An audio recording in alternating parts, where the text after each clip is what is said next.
Punya naskah-naskah yang mungkin tidak terlalu baik. Ibu bapak yang saya hormati, assalamualaikum warahmatullahi wabarakatuh. Salam sejahtera, selamat siang. Meskipun tadi dikatakan saya sudah kenal, tapi saya ingin memperkenalkan diri. Nama saya TB Roni Rahman Dibaskara. TB itu tidak ada kaitannya, maaf itu itu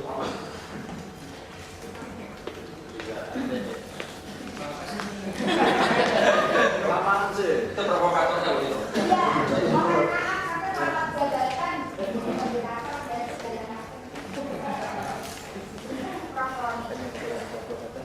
Maaf ya, Prof.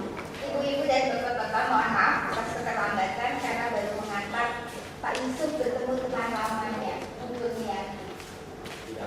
Untung tadi nggak dibuat adegan syutingnya. 20 tahun tidak bertemu. Baik, kita langsung saja supaya terpesona dengan pakar santet kita dulu. Nah, sesi ini kita bicara cultural criminology. Silakan, Prof. Roni. Terima kasih, Yohanatu. Jadi saya sambung, nama saya TB Roni Rahman Dibaskara. TB itu tidak ada kaitannya dengan TB Sinolahi, TB Simatupang, tidak ada. Ya. TB itu bagus, artinya saya dari Banten. Nah, kita hanya punya waktu 1 jam. Buat saya sudah terlalu sedikit, tapi saya akan coba mengimprovisasi sehingga dari bapak-bapak ibu sekalian boleh interupsi seperti Rus Kabul ya.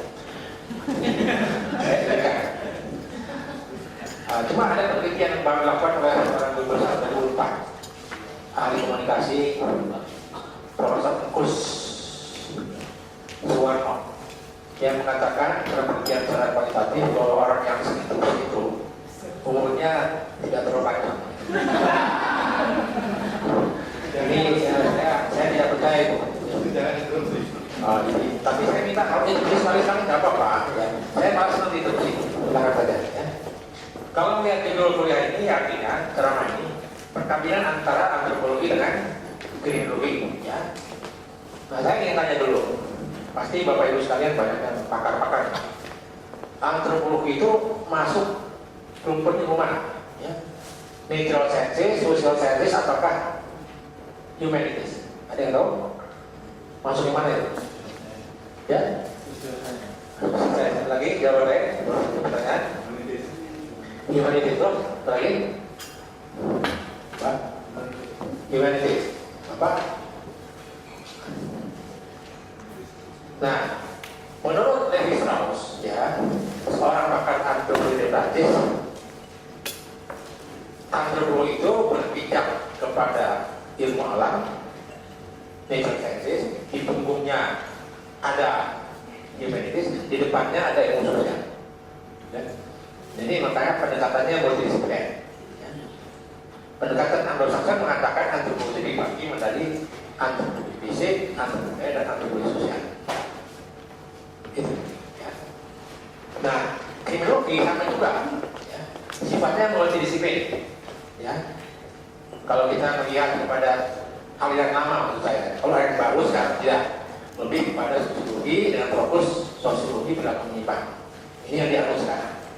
Saya menganut dua-duanya, ya. Itu Tuhan.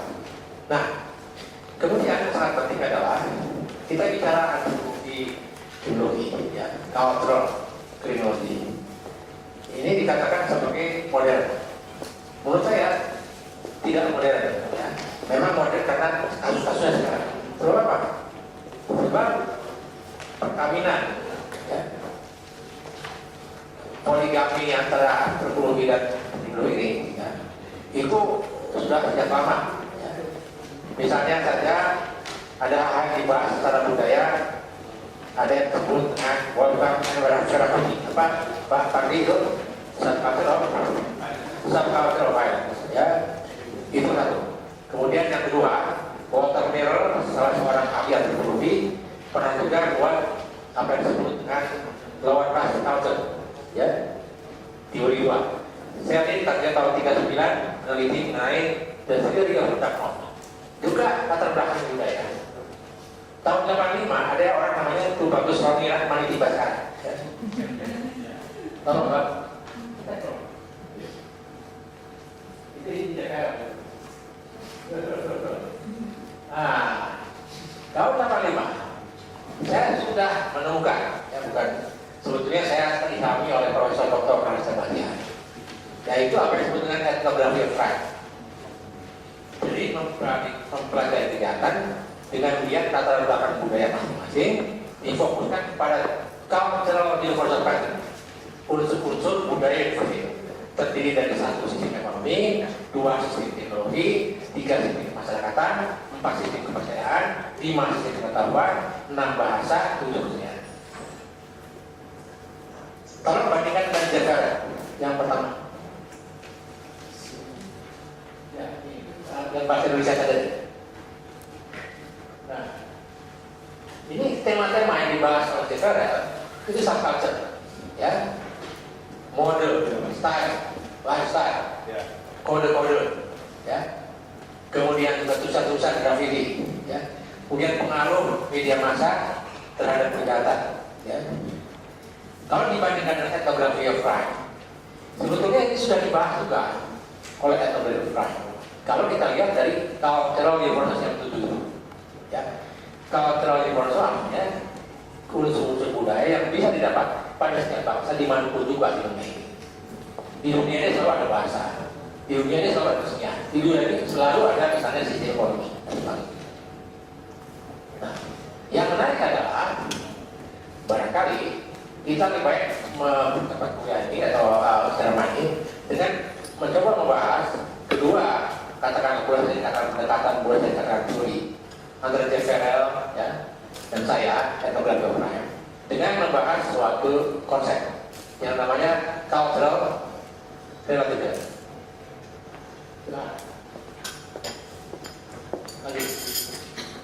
Nah, cultural relativism adalah paham yang berpendapat bahwa kebudayaan itu, semua fenomena budaya dalam situasi dan kondisi tertentu hendaknya jangan mempunyai derajat yang sama. Tidak ada satu kebudayaan dapat dikatakan lebih atau lebih rendah dari kebudayaan lain. Intinya kita menghargai semua kebiasaan adat istiadat yang berbeda-beda dengan lihat latar belakangnya.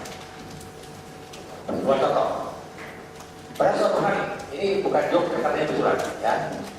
Presiden Kennedy dengan istrinya, siapa namanya Pak? Istrinya itu dengan Kennedy istrinya, Jackie CEO, ya, pergi berkunjung ke Meksiko, disambut oleh Presiden Meksiko, lalu dibawa ke tempat penginapan dengan menggunakan mobil bertiga. Tiba-tiba Presiden Kennedy melirik analoginya Presiden Meksiko itu. Jadi dia mengatakan, Mr. Presiden, Anda punya emosi bagus sekali. Apa yang terjadi? Si Presiden Amerika Meksiko tersebut, dia membuka analoginya, diberikan langsung. Ini ambilan. Jangan dong, dan akhirnya orang laku. Kenapa? Karena biasa di sini. Orang yang mengagumi sesuatu wajib memilikinya dan harus memilikinya.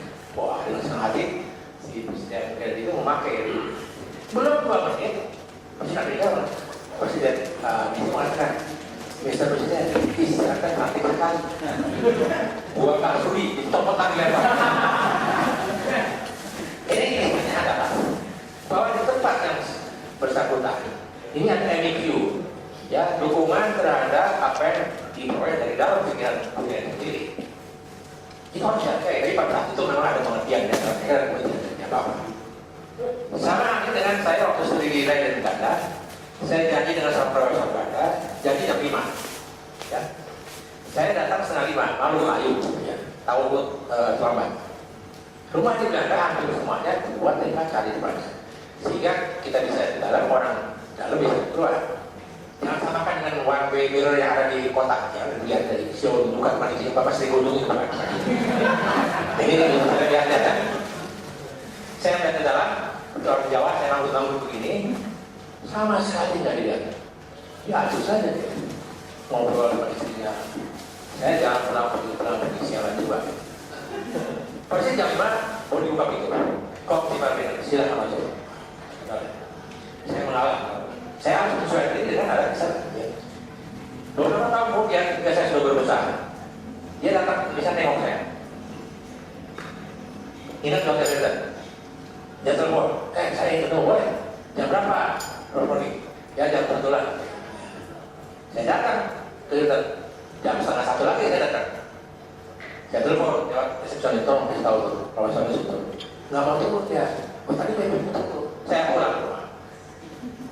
Sampai rumah itu lu mesti menghargai data saya di sini. Seperti saya juga menghargai lu kan. Pak, akhirnya minta maaf. Inilah makna dari cultural relativism. Karena itu kita harus menghargai hal yang berbeda itu menurut kondisi tempat. Sama juga orang Padang kan doanya tidak mau lihat kosong, maunya bangun restoran. Ya, kita orang Padang di mana bumi bijak di situ orang di situ ya harus dengan diri gitu ya. Ini namanya cultural relativism. Kalau kita lihat dari sumber yang lebih besar lagi, orang Inggris misalnya itu menaruh rasa kepercayaan yang tebal pada diri sendiri. Baik orang mana kan ya, orang Jepang terkenal karena diperintah oleh orang keras, present basement confident, disiplin kuat. Orang Belanda agak tengil gitu ya, degil ya. Tapi kita tidak bisa mengatakan bahwa yang satu itu lebih rendah dan lebih tinggi dari yang lain. Kita hargai sama. Ya.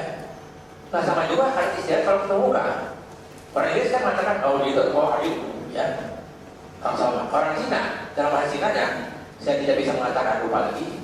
Kalau ketemu mengatakan sudah makan belum. Jadi orang Cina itu bukan selamat pagi selamat sore, ingatnya perutnya sedang. Nah, ada orang yang tidak itu makan apa yang disebut dengan mementingkan kesehatan. Di Afrika ada tertentu dari orang-orang tertentu di mana kalau saling jalan berhubungan atau melewati itu harus mudah makin yang ketemu meludahnya buahkan. Kalau tidak meludah tidak sopan. Jadi harus saling ludah-ludahan tapi ikhlas. Itu namanya cultural bisa. Ya. Nah, sebuah contoh tadi saya bicara dengan kawan saya dari pusat mengenai gejala 5B. Oh, sebutkan kalau apa? Betul? 5B apa? Di Manado? Bulu Manado? Di Manado? Bulu Oke kan? Bako Piara. Nah, ini dia. Itu. Bako Piara. Kalau itu dilaporkan di hutan, di dosen itu tidak bisa. Tidak sesuai dengan situasi pembinaan. Di mana dibolehkan? Ya.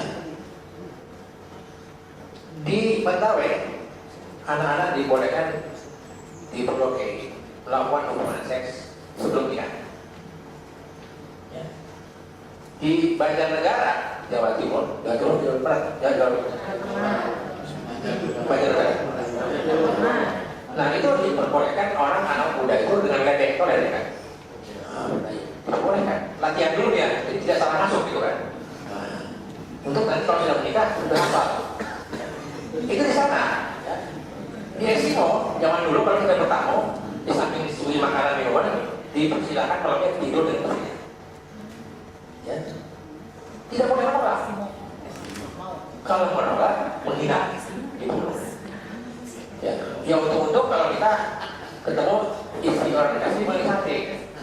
Tapi yang cantik untuk pada istri mobil ragu juga. Itu nomor badannya 80. Ya, kalau Pak Adi tidak tertarik tuh, tidak di videonya dia banyak gitu ya. Jadi angkanya bukan 12, 6 itu ya. Lama gitu ya. Itu namanya cultural relativism. Sekarang ada namanya criminal relativism.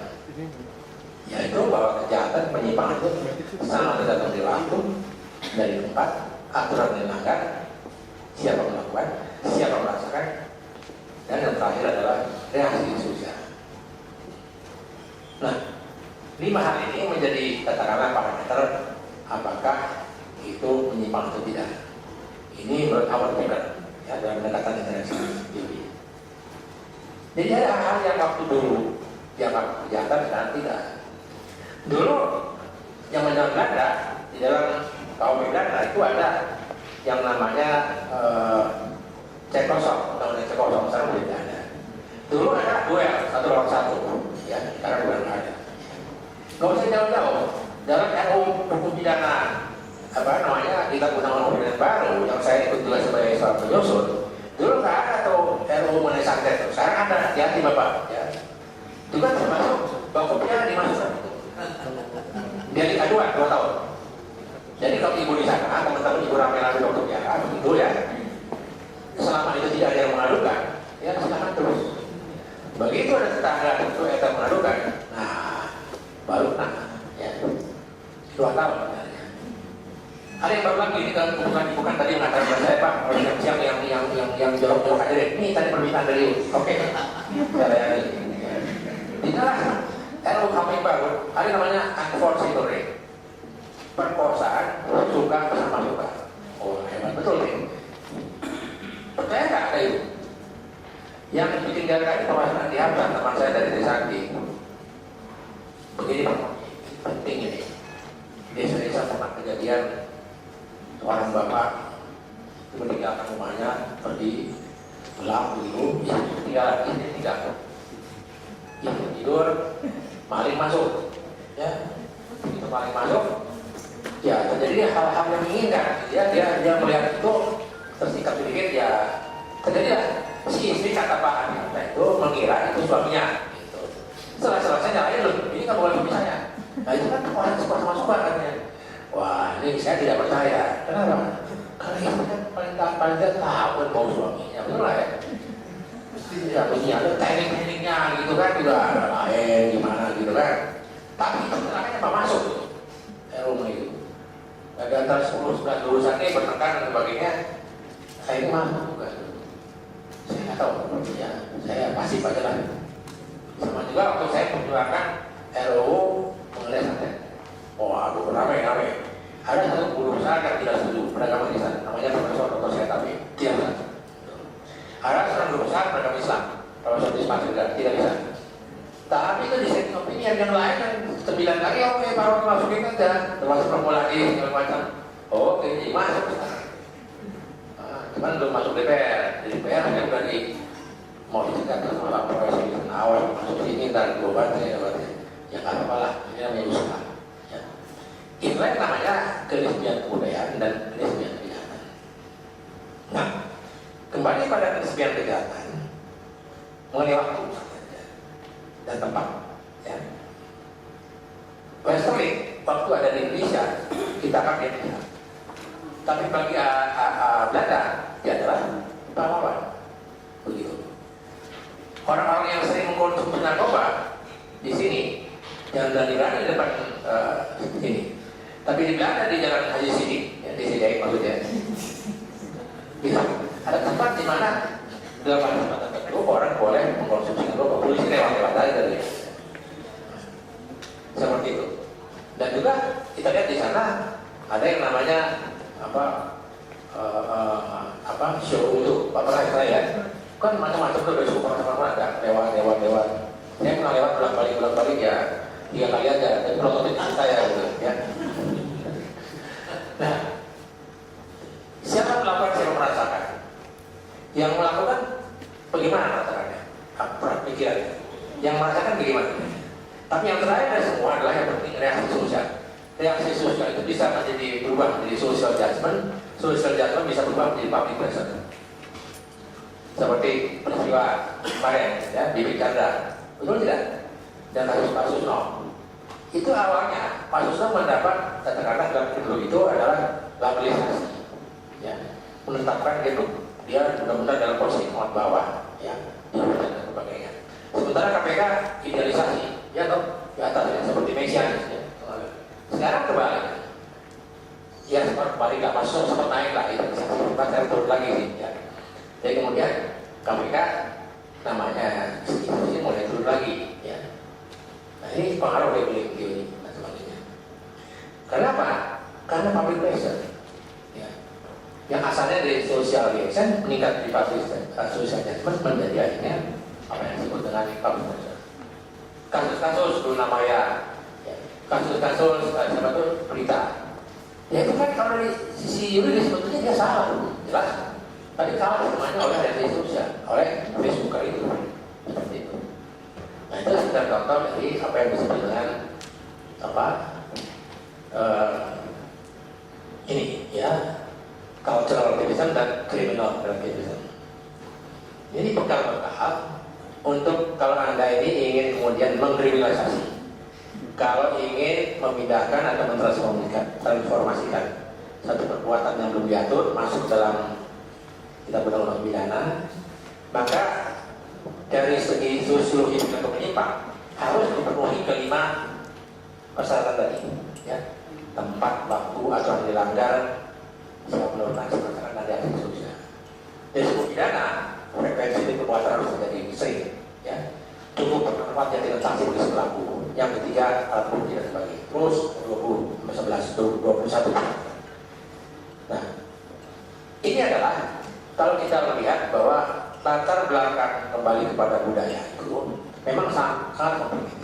Ya. Tidak pernah ada kesatuan paham dari para ahli antropologi mengenai apa sih budaya itu. Ada yang tahu tidak? Ada berapa definisi konsep kebudayaan di Indonesia, di dunia ini? Ada berapa? Kalau definisi terorisme lebih dari 100. Ya, 60. Kebudayaan 160. 60. Siapa lagi? 160. 160. Exactly, Pak. Betul. Dalam bukunya Culture of Critical Review of Concept and Definition, Krugman menulis tentang apa itu konsep budaya. 160. Belum terhitung budayanya, konsep budaya dari Pak Sinos Basya. Belum terhitung dari Pak Yusuf Barat. Belum terhitung dari Pak Putraniar. Bayangkan, ya.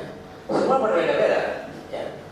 Tetapi yang penting adalah bahwa dari semua itu orang mencoba mengkategorisir apa yang namanya cultural universal untuk budaya yang bisa didapat di manapun di dunia ini. Ya. Sistem ekonomi, semua orang cari makan. Tapi dalam sistem ekonomi itu banyak diselimuti oleh kejahatan. Ya. Ada suku bangsa yang hidup dari The Viking misalnya, dari kejahatan. Dan sistem ekonomi banyak sekali, ada kemudian terjadilah apa namanya white collar crime, ada pre-rolling dan sebagainya. Ya. Sistem pemasarakatan, misalnya perkawinan, termasuk juga kekerabatan dan sebagainya. Dan perkawinan kita lihat di Makassar. Di Makassar itu ada yang namanya siri. Ada orang Makassar dari sini?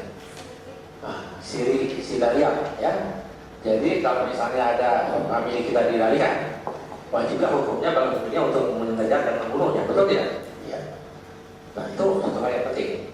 Dan bukan mereka tidak takut pada hukum, dia takut pada hukum. Dan kalau sampai di penjara pun itu dibuka, dia tidak akan kabur. Di Madura ada Sarong. Di Sumba ada mencuri kuda. Ya. Makin banyak kuda dicuri makin baik. Seseorang menjadi kepala harus lewat perbuatan seperti itu. Dari segi hukum pidana itu adalah kejahatan, betul ya. Tapi dari segi budaya setempat itu adalah dari segi budaya. Ya, kebudayaan mereka, subculture mereka. Di Indonesia dipenuhi sekali dengan hal seperti ini. Ya. Kalau kita bicara dendam dan sakit hati yang kemudian dilakukan dengan santet, mulai dari Sumatera Utara ada jenis yang seperti dengan begu ganja, orang Padang ada gayuan, betul tidak? Ya. Di Makassar ada parakak, di Jawa Barat ada telur, di Jawa Timur ada santet, di Bali ada leak, di Manado ada opo ya, opo ya. Nah, ini berbeda-beda semua, ya. Tapi dapat dikonsepsikan, didefinisikan bahwa itu suatu tindakan, ya, yang menggunakan katakanlah tenaga yang dilatar belakangi oleh dendam dan sakit hati yang bisa mematikan, membuat orang sakit dan membuat orang gila dan sebagainya. Ya. Ini budaya bermacam-macam yang ada. Dan kembali lagi kepada Jeff Feller, ya. Dia mencoba membahas subculture, ya. Di Amerika, dia bahas hip hop, dia bahas musik, rap. Nah, oke, ingatnya rap aja, ya. Membahas kode yang menjadi bahas tempat yang kemudian banyak juga mengandung unsur-unsur penyimpangan kejahatan. Di Indonesia, banyak sekali. Di selain itu orang-orang pencoleng itu menggunakan bahasa kode. Kalau polisi lewat, awas ada haji lewat. Pistol si bokok, ya Pak polisi ya, betul Pak Gatot ya. Pistol apa? Bokok sebenarnya, becek ya. Begitu kan? Polisi sendiri punya kode. Ya. Ada 810, artinya apa coba? 810. Mati. Punya kode, dikeritingkan. Gitu Pak ya. Polisi yang ini oleh kritikan tadi, tahu kan? Itu kode. Ada lagi yang paling tenang kan? 86. Wah, boleh. Tapi yang tadi kayaknya 69. Bismillah ya. Jadi saya ingatkan, lebih celaka lagi sekarang ini kode-kode dengan yang masuk bahasa. Tadi kan ada bahasa ya. Bahasa akronim. Sekarang pejabat kalau pidato itu kalau tidak pakai akronim kurang gagal. Ya. Kalau Suyudi itu selalu saja kalau misalnya mau pidato ada yang baru nggak? Tanya. Maksudnya istilah baru yang lucu-lucu gitu. Dulu dalam waktu P4 juga selalu ada. Ya. Beliau juga yang almarhum yang memperkenalkan yang memperkenalkan apa namanya apa namanya yang afrodisiak dan Kalimantan itu apa? Pak? Oh, satu lagi apa namanya?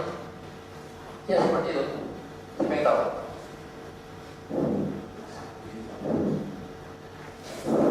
Yang artinya kemudian kalau begini tidak kuat, apa namanya? Kuku bima, kurang kuat, ini marah. Nah ini senang ketika seperti itu ya. Kita mahasiswa, saya mengajar di Fakultas Hukum di Jakarta Barat itu penuh dengan kode, ya. Ini yang dibahas oleh Jafera, tapi saya bahasnya udah jauh-jauh hari sebenarnya. Saya biasa pertengkaran di kalangan seorang mahasiswa yang pendek, paham dan yang tinggi, mahasiswa. Yang tinggi bilang sama yang pendek, pendekar lo. Yang pendek marah dia bilang, lu kutilang darat lu. Yang tinggi ngomong lagi sama dia, penting lu, balas lagi, kedongan lu, berantem langsung mentak-takan, pergi dia. Saya tanya sama teman ada apa? Perang antara dulu tadi menyinggung. Yang pendek dibilang oleh yang tinggi, tadi apa? Pendekar, pendek dan dekat. Dia bilang, kutilang darat, kurus tinggi langsung dada rata lu. Bilang lagi, pendek bertiga ya, penting. Bilang lagi, gedongan, gede dong congean. Berantem. Selain saya seperti di Amerika, banyak. Ya. Coba saya tes bahasa Inggris nih. Saya ingin tahu, saya tahu. Coba saya tidak sehat. Ya, bahasa selengnya bahasa Amerika apa? I'm not well kan, dalam bahasa biasanya. Iya, bahasa Inggrisnya apa? Selengnya, ya? Bukan. Kalau siapa tahu? Kalau ada yang tahu, kita saya makan bakso nanti. I'm not well itu apa? Ya, apa? I'm not delicious. Waduh, itu termasuk makan Indonesia. I'm not delicious. Betul sekali itu. Ibu itu temennya banyak kok. Oh ya. Ibunya rumahnya jauh juga ya. Kembali pada seni bahasa. Ya, saya ingin bicara bahasa dulu ya. Ya, tadi dibahas juga mode dan sebagainya oleh Jefferda. Saya membahas dari segi seni. Tahu nggak yang namanya tari tayuba, koplo, citongan, atau yang itu di Cikampek dulu, ya? Itu anak-anak kecil di bawah umur menari dengan pria. Lalu begitulah setelah dalam malam terjadilah hal-hal diinginkan itu. Tarian disebuti oleh betul-betul ya katakanlah pelacuran tersebut dompet, ya begitu. Ada banyak contohnya seperti itu seni. Ya. Nah, aku katakan boleh itu mesti seperti itu boleh kalau ada yang ngomong jadi supaya selesai satu jam. Kalau ada yang seperti itu boleh, ya. Kemudian, ya. Yang namanya seni kali disebut nama itu art and play, ya, sport, ya gitu ya. Permainan terus dari mana?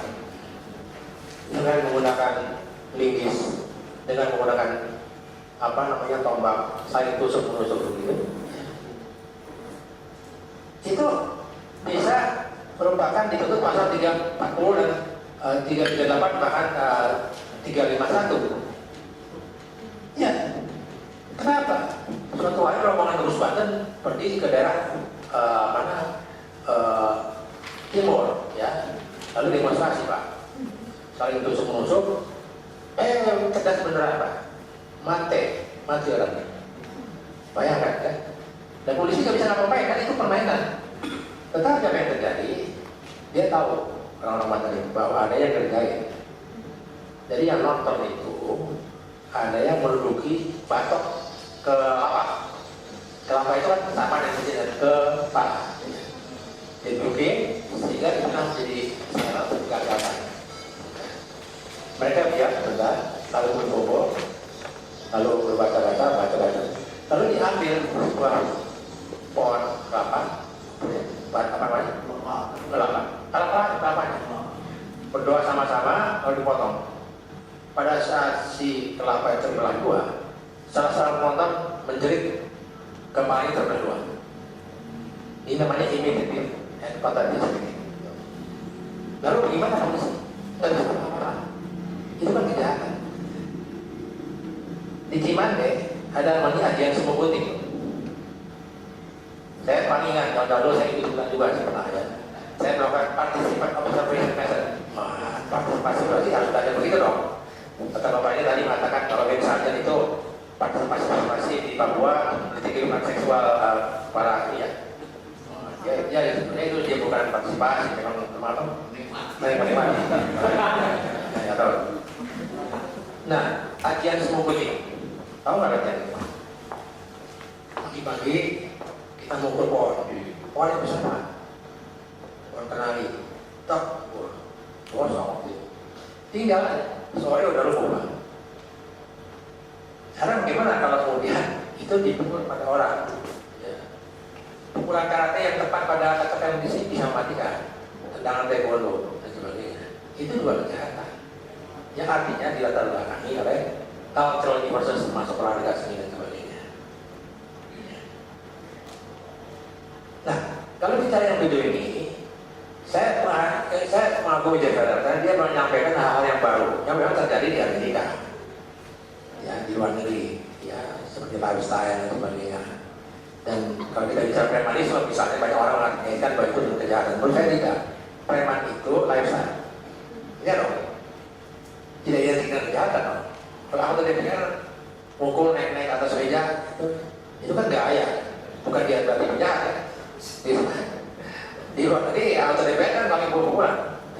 Itu bukan preman. Ya. Nah ini dibahas. Ya.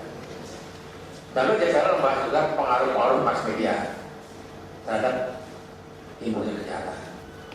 Banyak contohnya di sini juga banyak. Itu yang namanya Metro TV. Peristiwa Koja itu tiap hari ada. Itu ada orang mengatakan tidak boleh.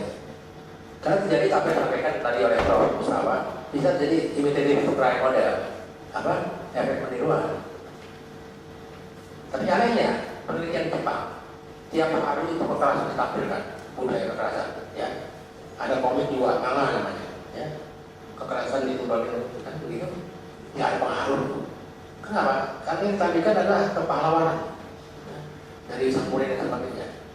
Tapi jangan coba-coba menampilkan misalnya kejadian sebenarnya. Ini bukan efek peniruan yang betul-betul efektif. Nah ini budaya itu Pak. Ini antara lain inti dari DPR yang saya sangat menghargai. Tapi saya ingin mengatakan bahwa ya di kalangan para pakar dan ilmuwan itu sering terjadi apa yang disebut dengan parallel infection. Penemuan yang sama mengenai sesuatu tanpa orang tadi berhubungan dan tanpa menghitung waktu. Begitu.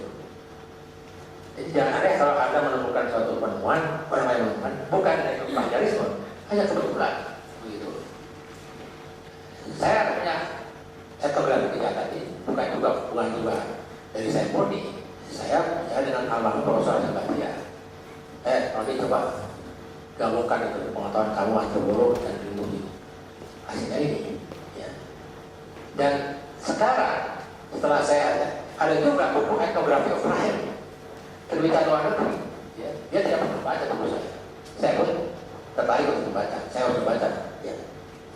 Dan demikianlah ada banyak sekali di antara para ahli itu, namanya parallel intelligence, yang sekali lagi bisa juga terjadi pada perempuan.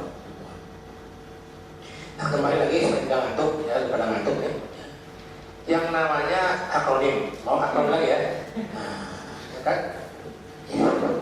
Ini sering menimbulkan ya pelecehan terhadap wanita, terhadap pria, bahkan terhadap apa namanya, banci apa namanya?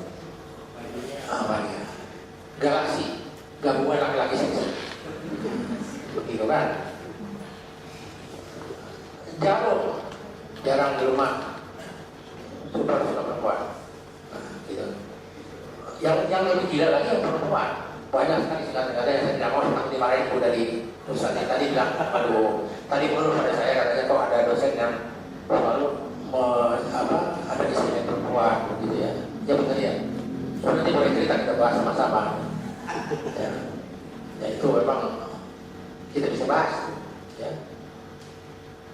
Nah jadi ada banyak. Ya. Kalau kita ingin memberikan dari culture person itu, apalagi kalau misalnya kita bicara sistem kepercayaan, banyak sekali yang kayak kejahatan.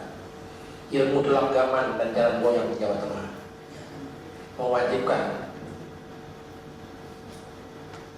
muridnya puasa 3 jam, mandi, kasih ikan mori, potong ayam putih, dan syarat yang paling penting adalah harus 40 kali memperkosa anak di bawah umur.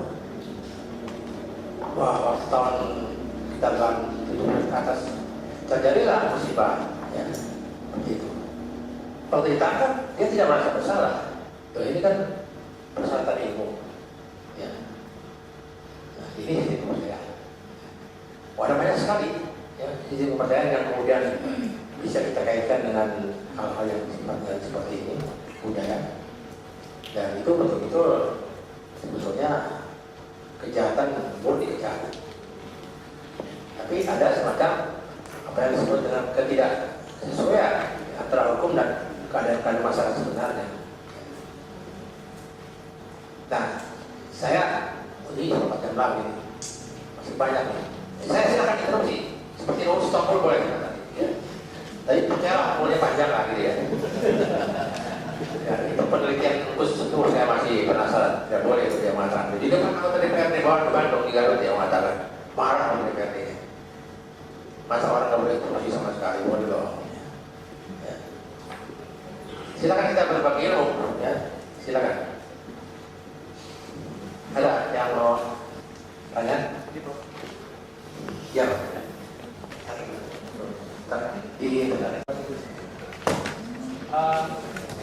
Karakter analisis itu kelihatannya memang sangat besar pengaruhnya terhadap kriminal relatif. Di antaranya banyak sekali kebijakan hukum pidana yang kelihatannya dipengaruhi oleh culture. Di antaranya yang paling fenomenal itu undang-undang tentang pornografi dan pornografi. Yang ini bisa saya ketahui dan juga barangkali Prof bisa menyampaikan itu. Seberapa besar pengaruh culture ini terhadap kriminal relativisme kita dan juga bahkan lebih jauh kepada kebijakan hukum pidana yang tengah kita tengah bangsa kita jalankan ini. Terima kasih. Ada seorang wanita bule mandi di Ciliwung telanjang, tangkap. Pengadilan negeri dijatuhi pidana 6 bulan. Jika pengadilan berikutnya dibebaskan. Kenapa? Alasan hakim mengatakan di Bali itu orang telanjang mandi tidak ada masalah. Ya. Orang bule juga banyak di sana. Hukum positivitas itu kan berlaku di semua tempat itu, termasuk juga orang yang datang di sini. Begitu. Dibebaskan. Ya. Nah, Perda ya, di Bali menyesuaikan dengan undang-undang pornografi, kan orang banyak menolak kan? Iya. Jadi orang Banten bawa lain lagi sebetulnya. Ya. Di Banten itu tidak bisa, tidak ada tempat pelacuran. Meskipun sembunyi-sembunyi mungkin, nggak tahu ya. Katanya dulu di Banten itu kan banyak jalan-jalan berlobang. Sekarang sekarang banyak juga lubang-lubang yang berjalan ya. Nah ini seperti ini ya. Nah itu satu mempengaruhi ya, karena itu ya. Dan itu kan seharusnya di apa bisa kena 28 23 ya Pak Yusuf ya, itu ya pornografi. Tapi ya kita harus belajar juga sosial hukum dan juga sosiologi. Dan kebanyakan pengacara itu ya tidak banyak yang menguasai sosial hukum, tidak banyak yang menguasai budaya hukum, tidak banyak menguasai psikologi hukum. Hanya bertumbuh pada pendekatan jauh otomatis mantap, sih susah begitu. Ya. Kan itu sekarang kan banyak macam-macam nih. Waktu saya menjadi saksi ahli di Mahkamah Konstitusi, kira-kira bulan yang lalu, itu ada review terhadap undang-undang tahun 3 PPNS yang penistaan agama. Ya. Ternyata Mahkamah Konstitusi yang disetting oleh memutuskan menolak. Yang LSM banyak itu. Tapi di luar udah nungguin tuh, bang, pakai apa? Ya, itu dipengaruhi ya. Hampir saya punya banyak pendapat ahli dipanggil, termasuk Pak Nama dipanggil saya jadi wakil pemerintah negara untuk menyampaikan pendapat saya. Saya melihat dari pendekatan cultural tourism. Akhirnya Pak Mahfud MP itu akhirnya pakai filmnya saya ditolak. Ya, bayangkan. Ditolak bukan karena banyak yang dukung dari macam-macam. Karena saya juga banyak pengacaranya 20 orang yang menentang itu. Ya. Nah itulah pentingnya kita pelajari hukum, pentingnya kita pelajari teologi. Karena teologi itu tidak saja menjadi objek tingkah laku yang oleh negara, hukum yang terkata larang, tapi tingkah laku yang oleh masyarakat dianggap tidak disukai. Sekalipun tidak diatur oleh hukum pidana. Nah ini, jika ada melakukan hal-hal yang tidak disukai, kemana menggunakan sarana kriminalisasi hukum pidana, sarana kriminalisasi sosial hukum, berhasil masuk ke dalam KUHP. Kira-kira begitu. Silakan, pertanyaan. Mohon izin tadi Prof termasuk dilibatkan dalam kegiatan perizinan KUHP yang terbaru. Saya tertarik dengan penjelasan bahwa santet itu dimasukkan dalam salah satu pasal yang dari KUHP. Saya ingin mengetahui penjelasan lebih mendalam tentang santet. Apa yang latar belakang Prof memasukkan santet dalam KUHP itu? Kemudian bagaimana nantinya cara polisi atau penyidik membuktikan santet ini? Karena secara material memang agak sulit kelihatannya kalau membuktikan. Saya ingin punya gambaran dari Prof bagaimana ini ke depannya sehingga mungkin bagi para polisi di lapangan bisa memahami tentang ini. Kemudian yang kedua tentang kriminal relativisme, tentang kejahatan atau penyimpangan tergantung kepada waktu, tempat dan segala macam sampai kepada reaksi sosial. Yang ingin saya tanyakan reaksi sosial yang seperti apa yang dimaksud di sini? Sebab ada reaksi sosial yang memang mereka dipengaruhi oleh opini, padahal faktanya tidak sesuai dengan opini tersebut. Seperti misalnya media mengungkap opini-opini sehingga masyarakat berpersepsi lain terhadap fakta itu, padahal memang faktanya benar adanya, ada kriminalitas. Seperti contoh kasus barangkali maaf kalau saya salah, O.J. Simpson di Amerika. Secara material memang itu terbukti fakta itu berdasarkan kajian-kajian forensik dan segala macam, tetapi dipatahkan dengan persepsi publik, opini publik sehingga dia dianggap tidak bersalah. Nah ini kalau seperti ini kan bisa berbahaya. Yang salah bisa dikatakan benar, yang benar bisa dikatakan salah. Nah, bagaimana ini tanggapan Prof terhadap reaksi sosial yang saya katakan tadi? Barangkali mungkin reaksi sosial yang dimaksud di sini Profesor sampaikan bahwa mungkin reaksi yang memang sudah memiliki masyarakat yang memiliki nilai-nilai kultur di situ, kemudian mereka menganggap bahwa itu adalah merupakan pelanggaran norma-norma yang sudah diterima oleh adat masyarakat setempat, bukan yang bersifat persepsi, bersifat opini dan segala macam. Karena kalau bersifat persepsi dan opini, saya kira ini bisa berbahaya bagi penegakan hukum ke depannya. Terima kasih, Prof. Sekarang ya, saya tanya sama Bapak, itu kasus berita seperti apa? Berita bersama itu, ya. Tapi reaksi sosial kan jadi satu tuh, opini jadi satu, dari media jadi satu, terus salah yang jadi semua. Facebook itu kan semua paham berbeda-beda, ya.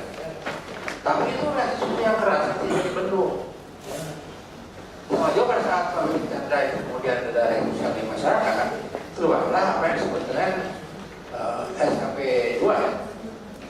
Betul tidak ya? Iya, itu. Jadi tidak jadi tuh apa namanya B21-nya itu. Jadi satu Pak itu. Jadi satu. Bapak yang menangani Korja misalnya di polisi tahu betul apa yang terjadi. Tapi kira sosialnya begitu hebat. Itulah yang menjadi satu berbaur, lalu menjadi social judgment, menjadilah pressure. Jadi satu Pak. Jadi ada seperti yang tadi itu belakangan. Harusnya yang bentuknya nilai. Tapi kalau nilainya tidak gampang. Barang semua itu Facebook itu beling teori itu namanya. Mau tidak mau ya. Itu. Jadi sekarang ini memang law enforcement kalian berusaha sekali pegang semua kesalahan kesini dan sebagainya. Yang kedua, ya, Bapak tahu kecil Banyuwangi kan? Banyak orang mati kan? Ya. Yang dibunuh orang satu kan?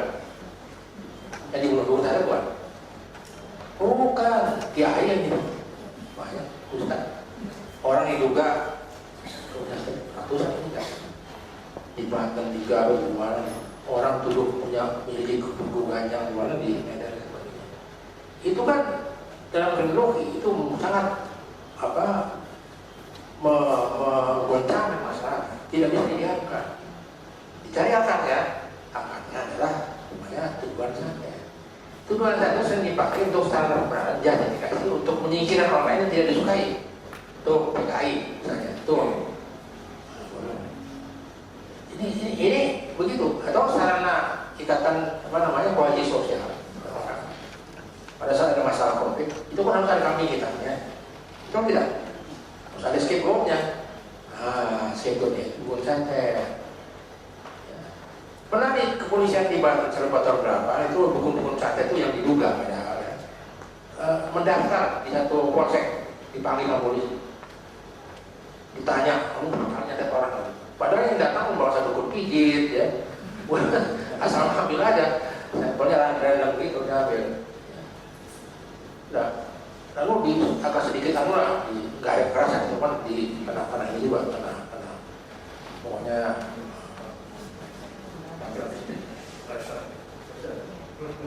ya ini mau lagi di pressure begitu. Akhirnya apa yang terjadi? Setelah selesai katakanlah diberikan pengarahan selama seminggu keluar, mereka banyak ramai-ramai belajar santet sekalian. Kalau bisa komisinya disantet gitu. Itu namanya dalam kriminologi ya, secara profesi ya Bu ya. Orang mengadaptasikan kacap yang disandangnya seperti itu.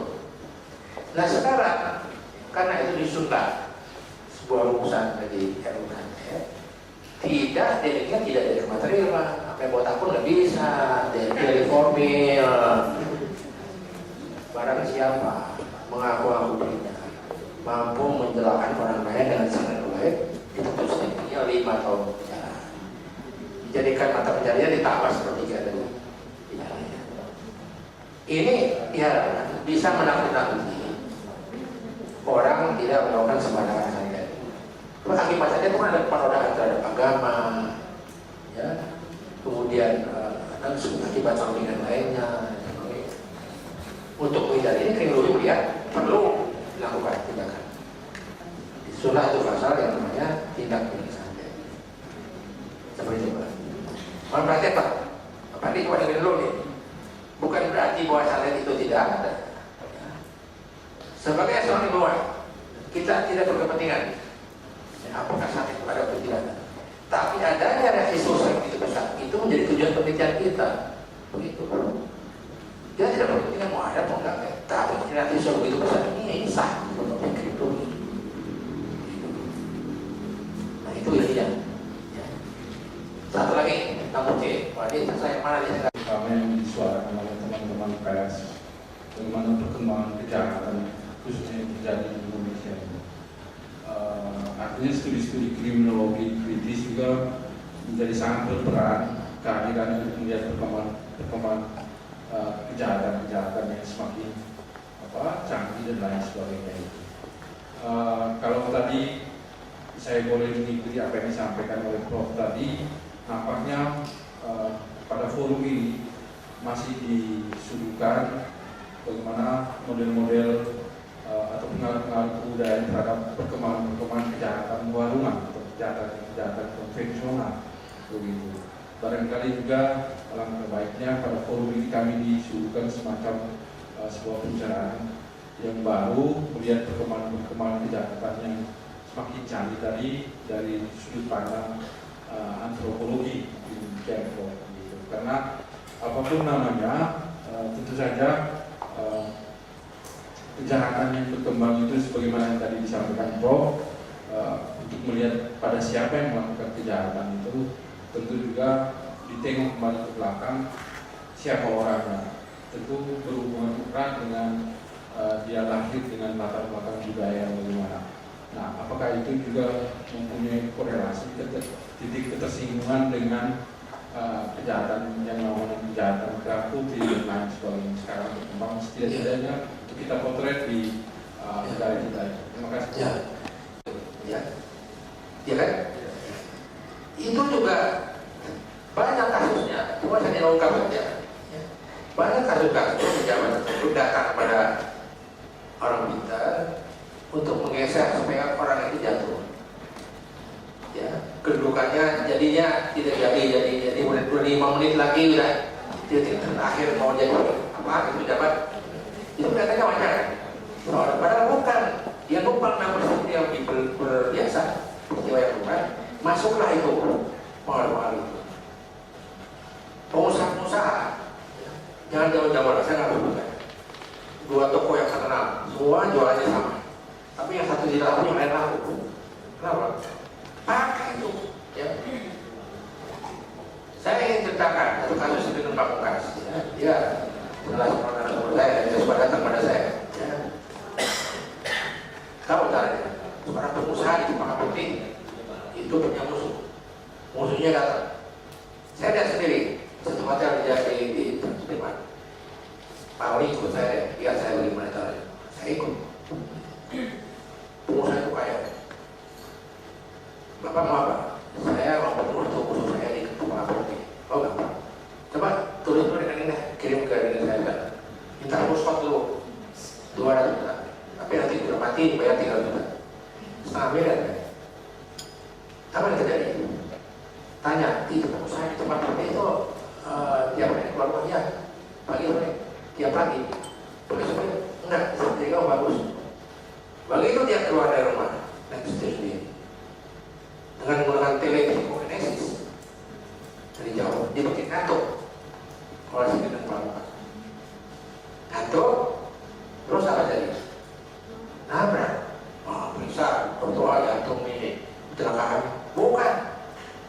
Itu menumpang persiapan lumrah. Jadi orang tidak jadi pangkat, tidak jadi pejabat, usaha mau jadi jabatan itu naik negara. Itu kan pelaku juga langganan itu. Sebelum juga Wall Street pada saat jatuh tahun 2000 tahun 1998 itu larinya apa untuk berkumpul beberapa langsung. Dia langganannya untuk para white collar crooks. Ya semoga ini saya kan roknya masuk jam ini lagi marah ini. Tapi lebih kurangnya saya mohon maaf pada kesalahan. Jadi saya tidak ingin berpanjang ya. Kalau berpanjang-panjang ibu-ibu yang kasihan. bapaknya yang kasihan. Sekian, assalamualaikum warahmatullahi wabarakatuh.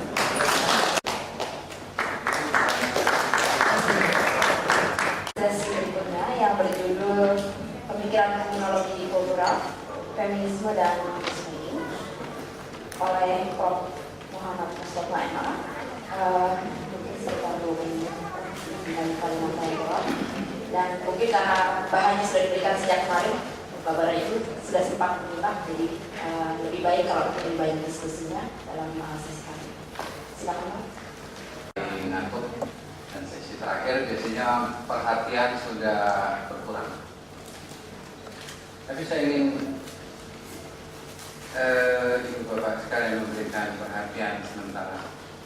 Pada materi ini tadi ada itu termasuk feminisme tidak saya bahas lagi karena sudah dibahas itu Karina baru kemarin.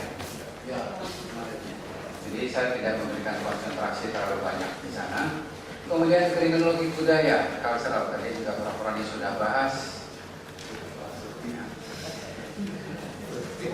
Dan mungkin lebih banyak nanti hubungan antara kriminologi budaya dan satu hal yang ini baru, cabang dari pengkhususan dari Posmo, newsmaking kriminologi. Nah, tentunya kriminologi budaya ini tokohnya Jack Farrell, maka tidak afdol kalau tidak merujuk pada pendapat beliau. Dikatakan bahwa kriminologi budaya bertujuan untuk mempelajari keseluruhan dunia budaya. Jadi budaya mana saja, apa saja, ya, termasuk kerangka yang digayakan dan dinamika pengalaman dari sub kebudayaan yang tidak sah.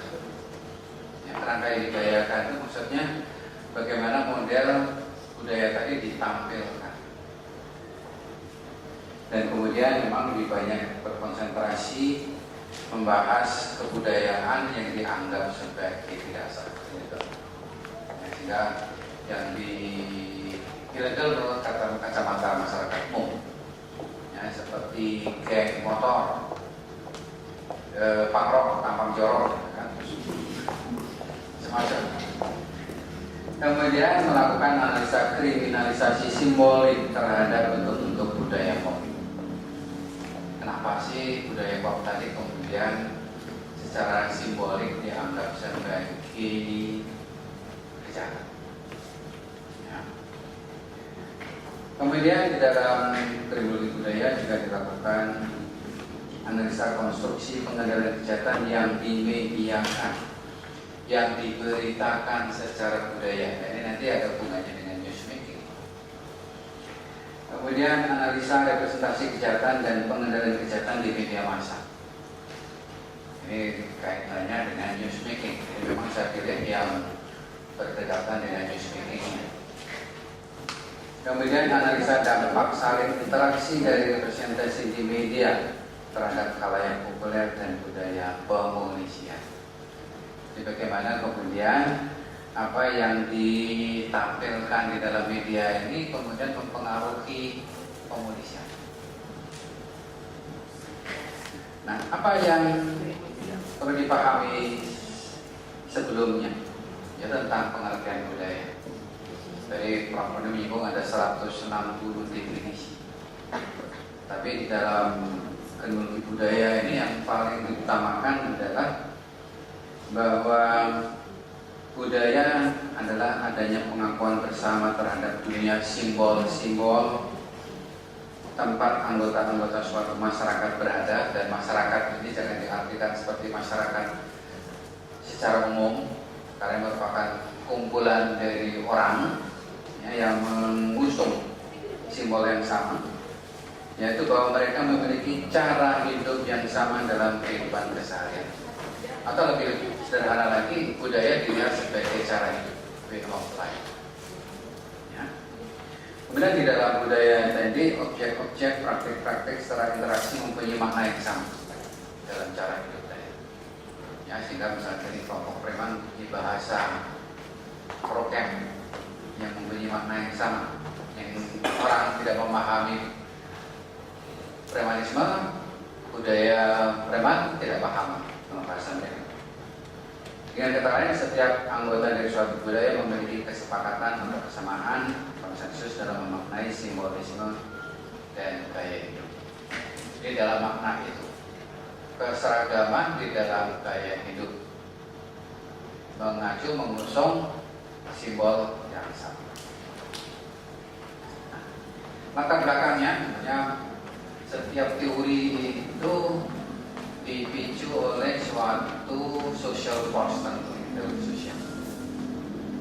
Latar belakangnya, pertama karya dari Stanley Cohen, mulai dari 72, 80, 87 dan yang terakhir 2002, yang menemukan bahwa media, ini artinya media massa, berperan dalam mengkonstruksi subkebudayaan remaja sebagai subkebudayaan setan rakyat folk hero yang disimbolkan sebagai membahayakan dan mengancam kestabilan masyarakat dan merupakan masalah sosial. Jadi ini bagaimana media massa mewakili pandangan kelas menengah melihat tingkah laku generasi muda yang dianggap sebagai membahayakan. Kita juga pernah diwarnai oleh satu pandangan ketika banyak anak-anak muda mengkonsumsi narkotika, bahwa ini akan menjadi lost generation. Persoalannya kemudian dianggap serius. Padahal yang jualan juga orang tua, orang dewasa. Yang harusnya membahas itu orang dewasa. Dan menurut Cohen, media kemudian dapat mengkonstruksi kepanikan moral yang menganggap bahwa peristiwa kejahatan merupakan masalah yang sangat serius. Jadi bukan sesuatu yang konkret berdasarkan realitas konkret, tapi hasil buatan konstruksi dari media. Karena media ini perannya dalam mempengaruhi pendapat publik itu besar sekali, maka apa yang dikonstruksikan tadi menjadi amat sangat berpengaruh. Dan kemudian kalau kita lihat dalam pandangan-pandangan orang lain yang mendukung hal ini, Chok Yang tahun 71 mengungkapkan bahwa polisi, pejabat publik, dan media bekerja dengan cara tertentu membesar-besarkan realitas masalah kejahatan daripada mengatasinya. Nah, ini kita ingat pada teori labeling ada dari massa, dramatization of evil, dibesar-besarkan masalahnya seolah-olah serius. Kemudian Hall et al. Tahun 78 menunjukkan bahwa pejabat publik dan media memproduksi keprihatinan publik terhadap kejahatan dan mengutuknya demi untuk mempertahankan kedudukannya. Jadi kalau pejabat publik dengan mengatakan seperti itu, seolah dia serius mempunyai perhatian yang luar biasa terhadap pokok masalah agar dia tetap dipilih. Kalau media massa, agar dia laku. Ya. Kemudian Fida Muhammad 2004 mengatakan bahwa media barat dalam memberitakan terorisme yang dikaitkan dengan ajaran jihad yang keliru dipahami adalah penistaan terhadap Al-Quran. Jadi kritik terhadap bagaimana pemberitaan yang keliru, yang subjektif, yang tidak berdasar pada realitas konkret, karena ini didasarkan pada opini. Jadi media mengkonstruksi, dan media barat cenderung memang mengkonstruksi terorisme itu dikaitkan dengan ajaran jihad di dalam Islam. Walaupun sudah banyak orang mengatakan tidak ada hubungannya, ya, bahkan ada juga pejabat publik mengatakan tidak ada hubungannya antara jihad di dalam Islam dengan terorisme, masih saja media itu menyoroti hubungan antara terorisme dengan jihad. Data menunjukkan, ada yang meneliti, kalau dikaitkan dengan afiliasi agama, yang Islam itu paling kecil. Ada hubungannya dengan Hindu, ada hubungannya dengan Katolik, ada hubungannya dengan Protestan. Nah, data menunjukkan yang berhubungan dengan Islam itu kecil. Timur Tengah tidak semuanya mengacu kepada ajaran Islam. Ada yang kiri, Marxis dan seterusnya. Nah, kemudian kalau pakai bahasa Sanskertanya itu dikebiah-kuyah, dianggap sama. Pokoknya kalau Timur Tengah ya Islam, dianggap sama. Kemudian ini lokal sekarang, Ade Armando, ini mantan anggota Komisi Penyiaran Indonesia. Dalam pengamatannya mengatakan bahwa kota Makassar telah dikonstruksi oleh media TV sebagai kota kekerasan karena memberitakan peristiwa kekerasan secara berlebihan, unjuk rasa mahasiswa yang kemudian berubah menjadi anarki, ya, macam-macam unjuk rasa, tawuran antar mahasiswa dan seterusnya, itu yang paling sering ditonjolkan dari Makassar. Ya. Sebagai akibatnya, kalau ada kontributor TV yang mengirim berita tentang Makassar yang bukan kekerasan, akan ditolak oleh redaksi. Karena ini bukan Makassar. Konstruksi media Makassar itu ya kasar. Ya. Ini yang ditonjolkan. Ini orang dari Sulawesi Selatan tentunya protes saya di Makassar aman-aman saja kok. Ya, karena media saja yang kemudian kita masih ingat pemberitaan seputar eksekusi mati terhadap terpidana teroris di Indonesia, Ambrosi, Imam Samudra, dan Kufron. Ya, cenderung memberi kesan bahwa mereka adalah pahlawan.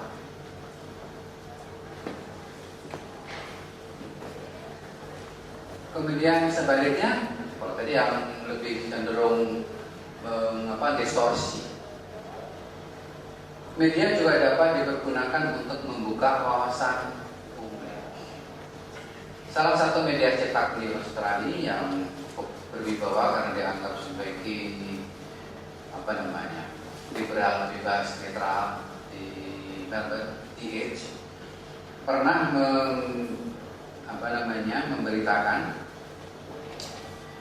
sesuatu yang sebelumnya tidak pernah dipahami oleh orang, yaitu persoalan kekerasan dalam rumah tangga. Melalui pemberitaan jurnalistik selama 3 hari diungkapkan bahwa korban KDRT atau KDRT yang korbannya pada umumnya adalah perempuan, para istri, atau kalau di sana tidak selalu istri sah, pasangannya, itu ternyata luar biasa serius. Jadi buka wawasan publik bahwa selama ini sesuatu yang tidak pernah diberitakan itu menjadi masalah sebetulnya serius. Realitas yang serius harus diketahui oleh publik. Dan ini tulisan dari Adrian Kui ini ada di dalam. Nah, ini yang kemudian mendorong kajian khusus tentang newsmaking criminology, yaitu suatu cara untuk mengantisipasi. Kita nggak boleh hanya nurut saja terhadap pemberitaan media, terhadap kekuatan media. Kita harus mengimbangi kecenderungan media yang cenderung mendistorsi pemberitaan kesehatan, yang melebih-lebihkan, jauh dari realitas yang konkret. Nah, kemudian ini mendorong lahirnya newsmaking criminology. Karena di dalam pemahaman ketika mendalami cultural criminology, konstruksi masalah kejahatan oleh pejabat publik dan oleh media bersifat bias dan tidak proporsional. Nah, itu berbahaya, karena bisa mempengaruhi kebijakan publik, bisa mempengaruhi pemolisian, bisa mempengaruhi alokasi anggaran di dalam APBN, dan seterusnya. Sehingga perlu dilakukan usaha untuk mengimbangi kecenderungan kuat media merepresentasi kejahatan yang tidak proporsional tersebut, ya, melalui newsmaking. Bagaimana sih membuat berita kejahatan yang proporsional? Atau bagaimana mengimbangi pemberitaan kejahatan yang tidak proporsional? Kemudian tokohnya adalah bukan Barack Obama.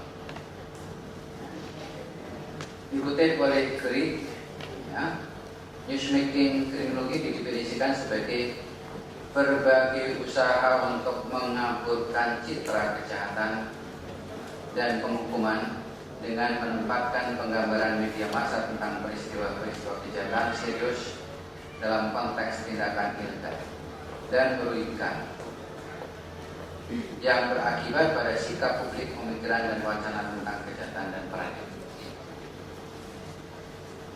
Dan pemberitaan seperti itu dapat memberikan fasilitas bagi kebijakan publik tentang pengendalian kejahatan yang didasarkan pada analisa struktural dan historis terhadap perkembangan kelembagaan. Ini kritiknya. Oleh karena itu, melalui newsmaking kriminologi membolehkan ahli kriminologi terlibat berdasarkan pengetahuannya, harus terlibat di dalam proses pembuatan kebijakan, mengembangkan dirinya sebagai corong yang kredibel di arena media massa dalam pembentukan kebijakan. Jadi ikut sertaannya itu bisa melalui tulisan, kalau perlu membuat opini, juga bisa sebagai selebriti seperti Prof. Adri gitu kan, pada muncul, tapi harus dengan tujuan untuk memberikan pengetahuan yang proporsional tentang pokok masalah. Kemudian meminta ahli kriminologi agar mengembangkan bahasa populer dan dasar-dasar teknik komunikasi dengan maksud berperan serta dalam ideologi kejahatan dan peradilan dalam konsumsi massa. Jangan menggunakan istilah-istilah yang terlalu canggih, yang tidak dipahami oleh publik in general. Jadi kalau menulis di koran jangan menggunakan bahasa yang terlalu banyak, di bahasa populer. Dan dalam kerangka ini Departemen Kriminologi tidak hanya berteori. Kami bekerja sama dengan Suara Pembaruan, memperoleh kolom setiap Rabu analisa kriminalitas yang berusaha menjelaskan realitas kejahatan secara proporsional. Ibu bapak sekalian yang ingin menyumbang tulisannya, silakan. Karena ini bukan hanya miliknya Departemen Kriminologi Visipui, tapi miliknya Kriminologi Indonesia. Menurut Greg Barak, pada masa lalu para ahli kriminologi tidak mempertimbangkan kegunaan komunikasi melalui media massa sebagai wahana untuk mengumumkan, menafsirkan dan mengubah pencitraan media untuk memberikan gambaran sosial, politik, dan ekonomi yang lebih realistis tentang kejahatan dan pengendalian kejahatan. Saya sering ditanya oleh wartawan dengan isu, dengan pertanyaan, Pak, tingkat perkosaan meningkat? Tunggu, saya selalu berkata tunggu. Anda mengatakan meningkat itu dasarnya apa? Kalau cuma kesan nggak bisa dong.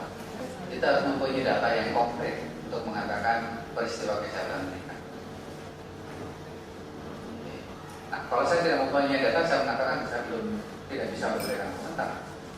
Karena harus berdasarkan data, tidak hanya kesan saja. Tadi pertanyaan-pertanyaan itu sudah dikonstruksi, ya, bukan berdasarkan realitas konkret, karena sudah ada tujuan-tujuan.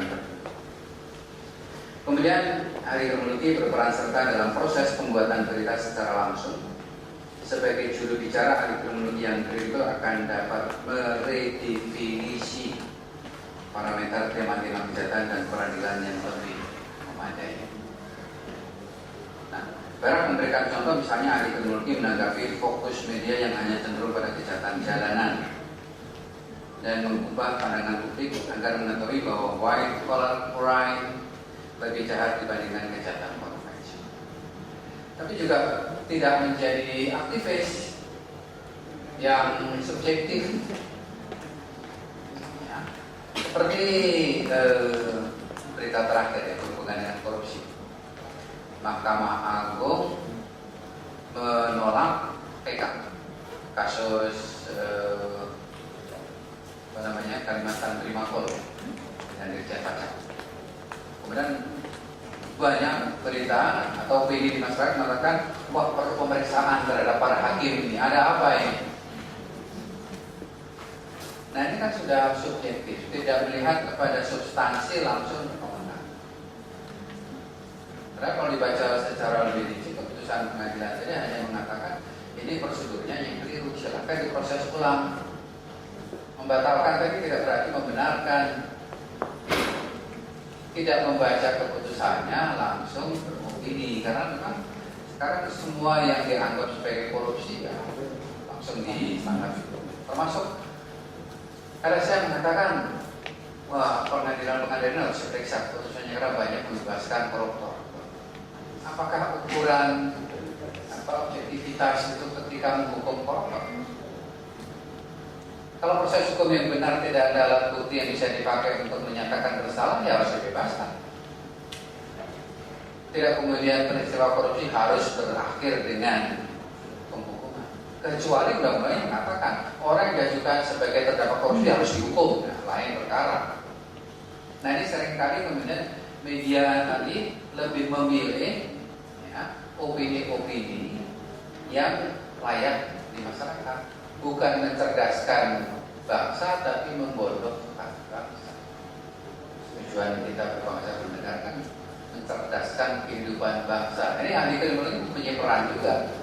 Kalau bangsa menjadi bodoh, artinya ada kriminalisasi, membuat bangsa kita menjadi bodoh, itu kejahatan.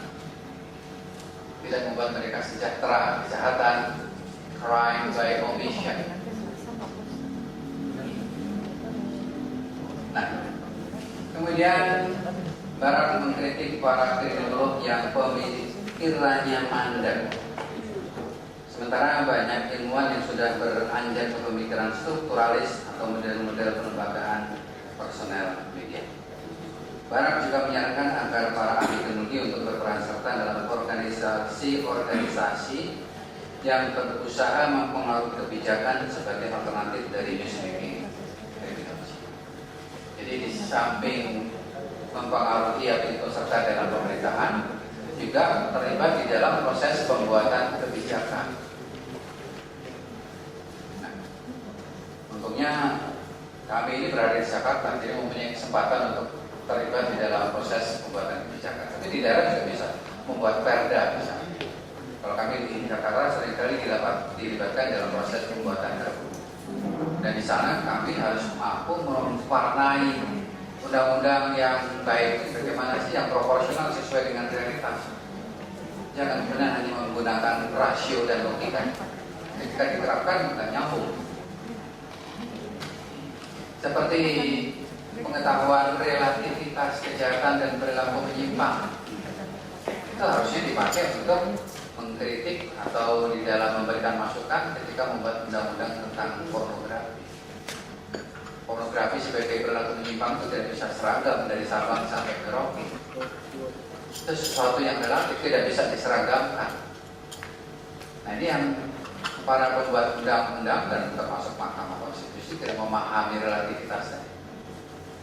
Sehingga ketika ada judicial review ditolak. Ya, karena dianggap ini sama.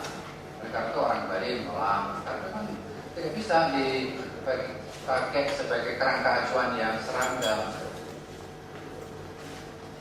Karena kalau kita lihat di dalam budaya, kita cara berpakaian perempuan semakin ke barat, budaya Indonesia semakin tertutup tubuhnya. Tapi kalau semakin ke timur semakin terbuka. Ini realitas, nggak bisa dibikin sama. Hingga tidak bisa menilai orang Papua dengan kacamata Aceh, Sumatera Barat, atau sebaliknya. Nah ini yang realitas kemajemukan bangsa Indonesia ini ya memudahkan kita untuk memahami relativitas budaya. Sehingga ini menjadi amat sangat relevan bagi kita di Indonesia yang memahami cultural criminology dan juga speaking technology. Ada satu aspek lagi yang penting untuk disinggung, barangkali tadi Prof. Ralindo sudah, yaitu di dalam analisa cultural criminology itu ada dua analisa. menganalisa kejahatan sebagai kebudayaan dan menganalisa kebudayaan sebagai kejahatan. Karena selama ini kalau orang bicara budaya sesuatu yang dianggap positif, ya, ideal. Sehingga penggunaan kata kebudayaan cenderung dikurangi dalam membahas cultural privilege. Kalau ada kelompok preman misalnya, tidak lagi disebut sebagai sub kebudayaan preman, tapi kebudayaan preman cara hidup.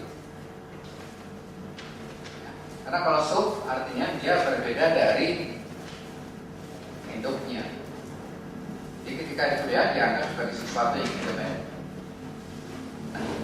Kebudayaan sebagai kejahatan yang sering tidak dipahami, ya, yang oleh kalau nggak salah George Ritzer mengangkat istilah McDonaldisasi.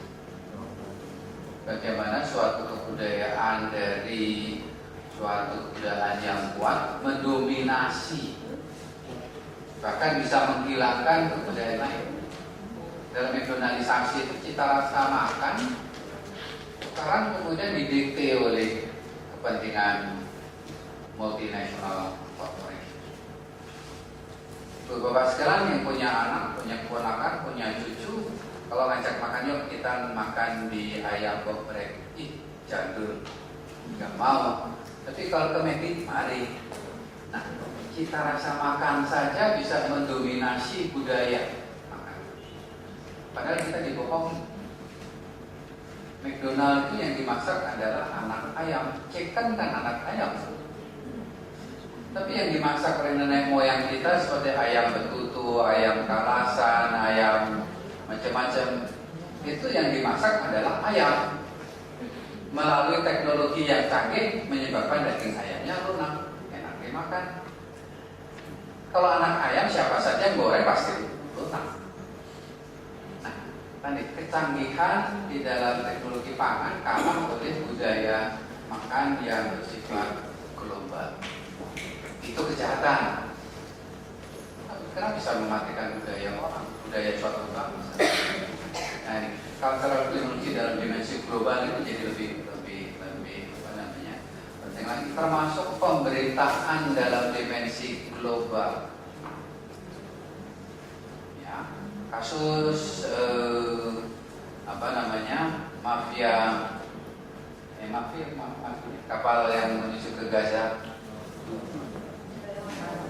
relawan menuju ke jalur Gaza. Tadi pun dunia internasional cenderung mengatakan penyerangan Israel adalah keliru, tetapi dalam realitas ada hegemoni Amerika ini yang paling susah ditembus untuk mengubah pandangan publik internasional.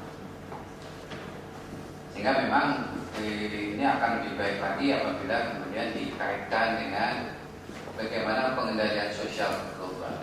Biasanya memang didikte oleh agen-agen internasional. Memang maunya kami akan memberikan informasi sebanyak-banyaknya, tapi 2 hari itu tidak cukup. Ya, kalau mau cukup ya kuliah selama berproses sehingga memang memperoleh pemahaman yang lebih lengkap. Barangkali itu yang bisa saya sampaikan. Mari kita perdalam lagi melalui diskusi. Baik, Bapak Ibu. Pertanyaan pertama, 1. Saya anggap bahwa kejahatan itu akan ini sama persepsi kita tentang apa-apa. Saya anggap bahwa kejahatan itu residu dari sebuah budaya. Itu produk. Teman-teman harus paham. Karena saya anggap bahwa pemahaman saya budaya itu tidak pernah jelek, pasti bagus. Dan mungkin suatu budaya itu menjadi negatif. Saya anggap bahwa budaya itu kejahatan itu residu dari suatu budaya, ampas dari suatu budaya. Tidak tahu bagaimana pandangan Bapak. Kemudian kaitannya news making ini memang pemberitaan itu kadang-kadang menjungkir balik ke fakta. Tetapi persoalan kemudian ini, apakah katakanlah para kriminolog bagaimana mengupayakan agar berita itu tidak dijungkir balikan oleh media? Barangkali sini barangkali Pak organisasi-organisasi yang terhimpun katakanlah mau Kiki katakanlah begitu ya, menjadi tameng untuk memunculkan berita yang bombastis tentang kejahatan. Saya kira begitu, terima kasih. Karena ada beberapa kemungkinan. Yang bertanya sedikit, ada dua kemungkinan. Materinya tidak menarik, sehingga tidak mau bertanya. Yang kedua sudah paham, sehingga tidak bertanya. Dan ketika sudah lelah, sehingga tidak antusias lagi untuk. Baik, yang pertama bahwa kejahatan sebagai residu. Ini perlu kemudian saya kembalikan kepada asumsi dasar dari kriminologi budaya. Dalam kriminologi budaya dianggap sebagai gaya hidup, lepas apakah dia positif atau negatif. Sehingga dia tidak mengatakan kejahatan adalah residu dari kebudayaan. Kalau ada geng, ya itu kebudayaan. Ada premanisme, itu kebudayaan. Itu gaya hidup mereka, cara hidup mereka, pilihan hidup mereka. Sehingga ini dikaitkan dengan kalau dia dianggap sebagai subkebudayaan, kemudian kita akan berpikir, mari kita kembalikan dia sesuai dengan nilai-nilai kebudayaan hidup. Nah, ini yang kemudian akan menjadi kontraproduktif, tidak akan berhasil. Masalahnya adalah bagaimana kita memahami itu sebagai cara hidup. Kalau secara konkret, nah ini kemudian perlu ada pemahaman antara kejahatan dengan perilaku minimal. Cara hidup seperti itu tidak merugikan orang lain, kenapa kita harus pusing-pusing mengatasinya? Karena banyak yang disoroti di dalam kriminologi budaya, ada kecenderungan kuat budaya pop, graffiti, punk rock segala macam itu dianggap sebagai membahayakan. Padahal tidak ada bukti empiris itu merugikan. Sehingga ada kecenderungan bias, tadi membesar-besarkan masalah. Karena sebetulnya tidak ada pihak lain yang dirugikan, itu pilihan hidup mereka. Dia mau jadi memilih cara hidup bergelandangan, jadi punk dan sebagainya. Itu adalah cara hidup dia. Gak usah pusing-pusing lah kita ngurusin mereka. Ya. Atau termasuk lebih serius lagi saya mengatakan, ketika sudah 21 tahun ke atas mau mengkonsumsi narkotika, ya urusan dia. Kalau kita mengerahkan sumber daya apapun untuk mengatasi hal itu, toh sia-sia sebetulnya. Karena tidak ada jaminan orang sudah diobati, ya, ketika menggunakan narkotika akan sembuh total. Karena ada kemungkinan menggunakan ulang itu angka yang pernah saya temukan itu paling kecil 70%. Akan menggunakan ulang. Ada yang kemudian mengatakan enggak Pak, 99%. 1% mati Pak. Jadi buat apa kita mengeluarkan sumber daya manusia, ya, biaya untuk hal-hal yang akhirnya tidak berhasil guna. Jika di dalam kriminologi yang kemarin juga termasuk ada pendekatan ekonomi, memperhitungkan cost and benefit. Berapa ongkos yang dikeluarkan, bagaimana manfaatnya. Pencurian misalnya, mencuri kerugiannya 1 juta, dihukum paling cepat berapa? 1 bulan katakanlah. Biaya menghidupi pencuri 1 bulan itu lebih dari 1 juta, kan rugi. Sehingga harus ada upaya-upaya lebih realistis di dalam pengendalian kejahatan. Kalau itu gaya hidup ya, kemudian bisa lokalisasi, dibatasi, diidentifikasi, sehingga di dalam pengendalian lebih proporsional.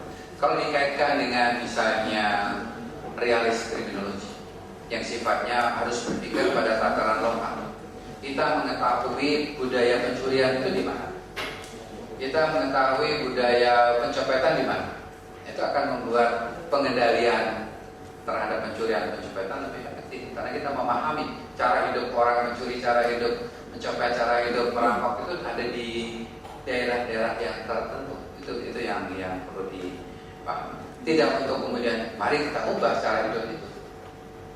Karena kalau kemudian berpikir mengubah, kapan bisa diubah? Nah, kalau pakai data, kembali pakai data, sebetulnya ada suatu periode ketika orang-orang yang melakukan kejahatan tidak lagi melakukan kejahatan, yaitu ketika mendekati atau memasuki usia pensiun. Data menunjukkan kalau dilihat dari usia, puncaknya itu sekitar usia 35. Begitu usia 60, jumlah pelaku kejahatan yang menghuni penjara itu turun drastis. Sehingga kalau menghukum dengan tujuan pembinaan, karena tidak ada bukti empiris pembinaan itu ada yang berhasil kemudian dimanapun. Ya penghukuman itu sekedar incapacitation, nggak usah berpikir macam-macam. Tapi kalau latar belakangnya adalah dia mencuri karena kelaparan, karena tidak punya pekerjaan, jawabannya adalah bagaimana membuat mereka sejahtera dulu, bukan memberikan keterampilan di dalam penjara, ke belakang lagi, gitu, mundur lagi. Jadi pemahaman-pemahaman seperti itu. Nah, newsmaking memang kemudian harus mengantisipasi, harus bereaksi terhadap pemberitaan yang menjungkirbalikkan fakta melalui berbagai macam cara. Nah, si ini sendiri, kemudian membuat sendiri media, dan dia memilih internet sebagai alternatif pemberitaan kejahatan yang proporsional. Jadi kalau ada berita di media cetak, media televisi, dia antisipasi ini loh, cara pandang yang lebih objektif, yang lebih proporsional. Ya. Dan pekerjaan ini menjadi semakin besar karena media kita seringkali nggak paham tentang peristilahan hukum.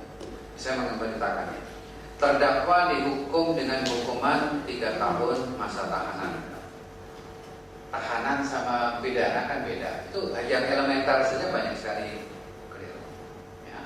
Termasuk membesar-besarkan berita ketika penggerbekan Ibu Rohim di kampung halaman saya, Temanggung di sana.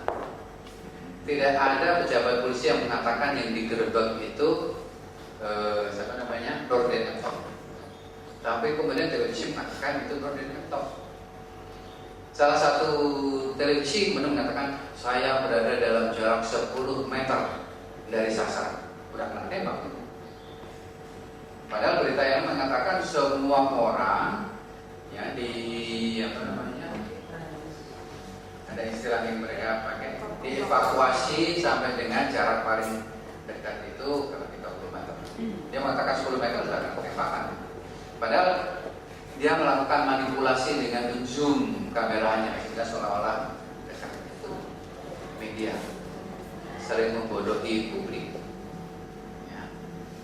Nah ini yang harus selalu terus-menerus menjadi kesadaran kita untuk menyampaikan realitas kejahatan sesuai dengan realitas yang proporsional. Karena media itu hanya mengangkat kasus, dan kasus tidak merupakan representasi realitas kejadian.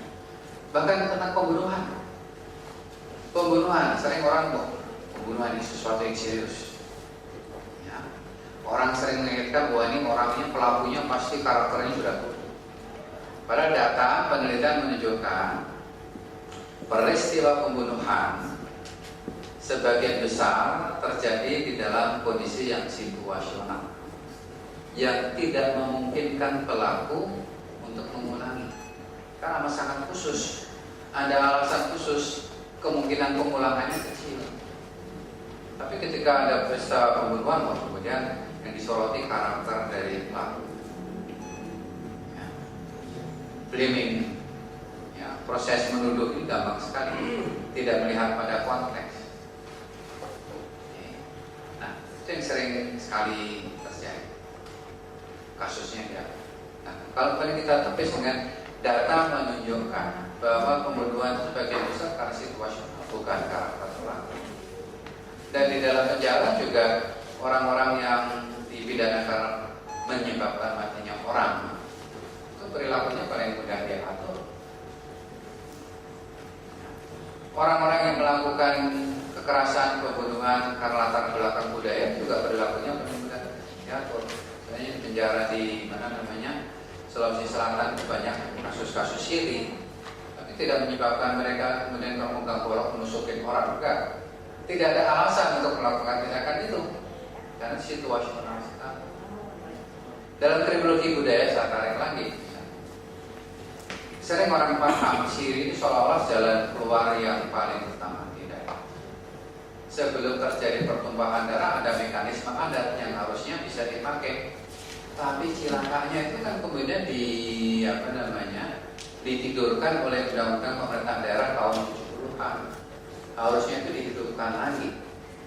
Dalam restoratif justice itu pengakuan hukum adat sebagai alternatif penyelesaian konflik. Dan biasanya lebih baik dibandingkan cara-cara hukum modern, hukumnya orang barat yang dibuat dengan cita rasa barat. Kita kan di timur, masing-masing daerah punya adat. Kalau itu dihidupkan, yang baik kita ambil, yang tidak baik ditinggalkan. Ya. Kesejahteraan mudah-mudahan lebih dekat tercapai. Jadi ini nyambungnya kemana-mana ya. Karena memang tidak bisa dilihat secara parsial, harus komprehensif.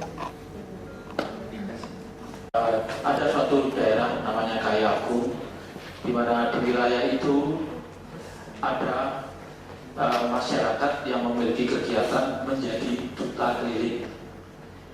Disebut duta keliling karena dia melakukan diutus untuk mencari kegiatan, ya kegiatan mencari apakah itu sebagai mata pencaharian. Dia melakukan tindakan dengan kejahatan yaitu merampok di luar daerahnya atau bahkan sampai di luar negeri, maka disebutnya sebagai duta utusan. Sebelum berangkat dia ada upacara sedekah yang diasumsikan keberangkatannya itu bisa jadi mereka sudah mati, ya tidak pulang, dan kalau pun pulang itu menjadi satu kebanggaan tersendiri karena membangun wilayahnya, daerahnya. Apakah ini termasuk dalam kategori kriminologi budaya atau mungkin ada cerita itu disebutkan kriminologi? Apakah itu masuk kategori itu? Tidak, Prof. Mungkin dengan pengalaman saya tinggal di daerah itu melihat persoalan-persoalan semacam itu, karena itu menjadi satu kebiasaan, karena bukan mereka tidak memiliki kegiatan hanya satu-satunya itu, tapi ini sebagai duta, sebagai utusan. Terima kasih, Prof. Punya hubungan, tidak berdiri sendiri. Maka itu dalam konteks penegakan hukum, criminal justice system, sistem peradilan pidananya, ini menjadi persoalannya adalah hakim itu sudah menjadi corong undang. Jadi kalau mencuri ya dihukum, kasus kekawan, kasus pencurian kapas itu persoalannya di situ. Jadi tidak melihat pada aspek budaya masyarakat ataupun adat istiadat setempat. Apakah perlu ada rekrutasi terhadap hukum pidana kita? Perlukah kriminologi itu berperan dalam hal itu? Itu segi yang lain. Kemudian persoalannya juga adalah bahwa pendidikan hukum kita di Indonesia ini juga sangat berperan dalam pembentukan dekriminalisasi itu. Ini menjadi persoalan. Mindset kita terhadap pendidikan hukum itu adalah seperti yang disampaikan oleh Prof. bahwa arahnya itu adalah untuk kesejahteraan, tetapi pada aspek yang lain pemahaman kita terhadap keadilan, terhadap kejahatan itu sudah berpihak pada kelompok-kelompok kepentingan yang berbasis pada ya kapital dan sebagainya. Itu persoalannya.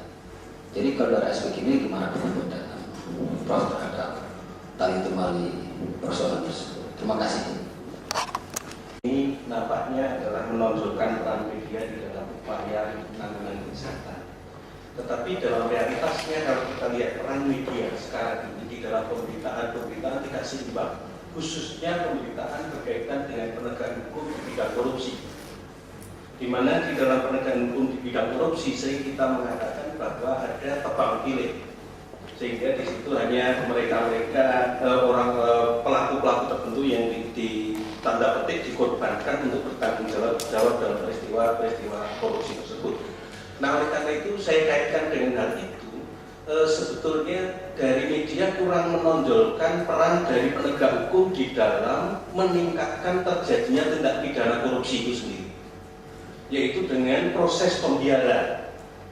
Nah, itu artinya kalau newsmaking teknologi ini tidak memberitakan pemberitaan secara seimbang di dalam peran memberitakan berita-berita di dalam masyarakat, maka bukan hanya mencegah, tapi juga akan meningkatkan terjadinya tindak pidana itu sendiri. Mohon pendapat dari Profesor. Terima kasih.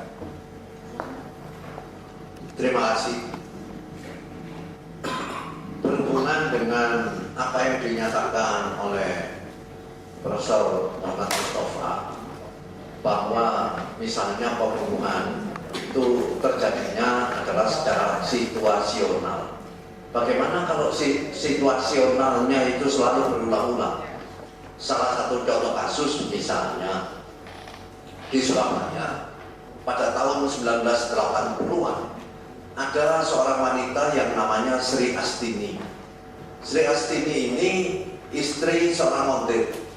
Oleh karena pendapatan suaminya tidak cukup, nah ini berkaitan dengan kesejahteraan, maka Sri Astini itu hutang kepada orang yang lain.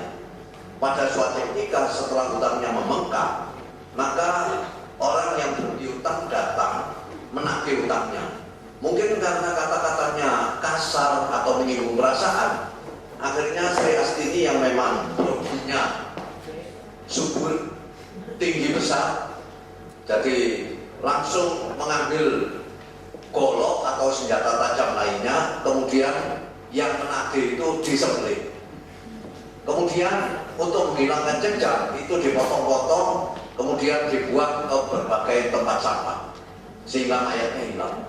Kemudian berikutnya ada lagi orang lain yang menagih, terjadi hal yang sama sampai 3 kali berturut-turut. Akhirnya ketahuanlah bahwa yang melakukan itu Sri Astini. Kalau situasinya ini selalu berulang demikian, itu bagaimana? Memang akhirnya Sri Astini dijatuhi pidana mati dan sudah dieksekusi. Terima kasih. Saya terakhir dulu.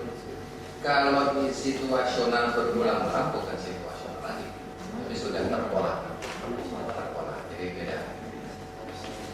Dan kalau sudah terpola itu kemudian menjadi karakter dari pelaku, itu beda.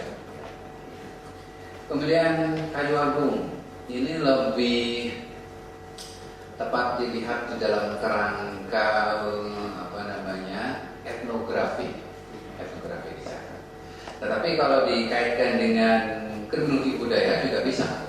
Artinya ada pemahaman bahwa orang dari wilayah tertentu ini mempunyai cara hidup yang berbeda, yang melanggar hukum, sehingga memudahkan sebetulnya bagi penegak hukum untuk mengidentifikasi kalau ada kejahatan, pencurian, perampokan dengan karakteristik ini, nah kemungkinan besar pelakunya, nah itu akan dikaitkan dengan kriminologi realis, memudahkan untuk pemahaman pemolisiannya. Gitu. Tapi jangan berambisi untuk kemudian akan bisa mengubah cara hidup tadi dengan serta-merta. Harus ada usaha, tapi tidak bisa kemudian dengan cara yang begitu saja terjadi, karena prosesnya perlu proses yang panjang. Kalau dalam kerangka newsmaking barangkali ya pemberitaan bisa ya untuk kemudian, karena begini, dengan pemberitaan yang negatif terus-menerus itu ada kemungkinan orang akan berusaha untuk kemudian berusaha kok selama ini kita kok selalu dicap negatif ya.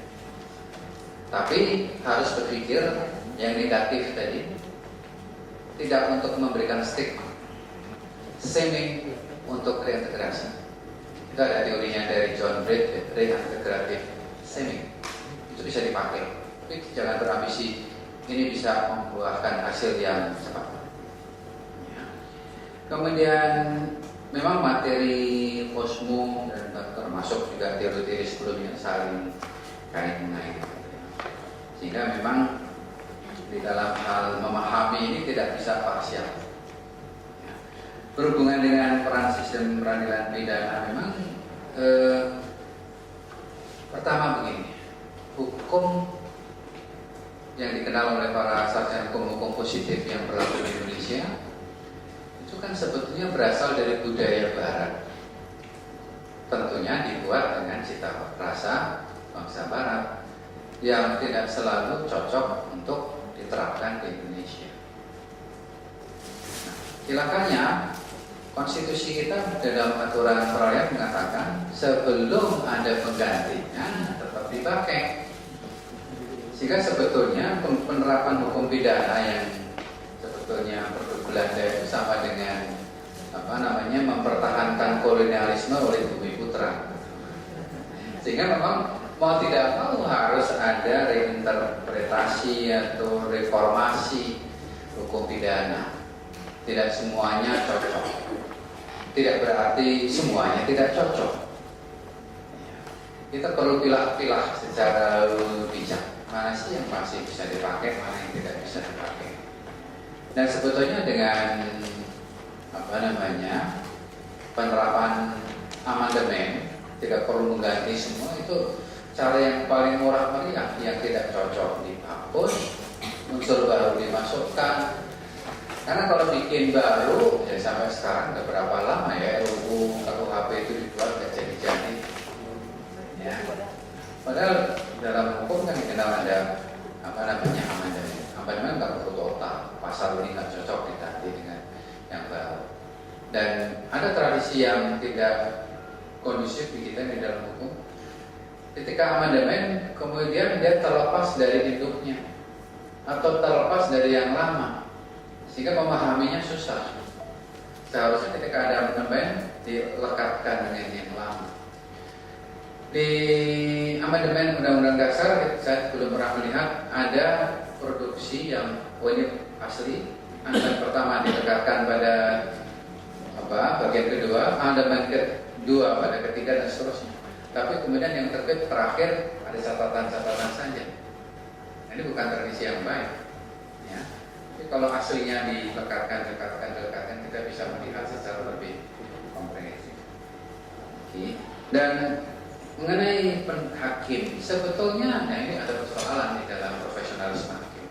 Kalau kita baca KUHP kan hakim mempunyai kewajiban untuk memperhatikan hukum yang hidup di masyarakat.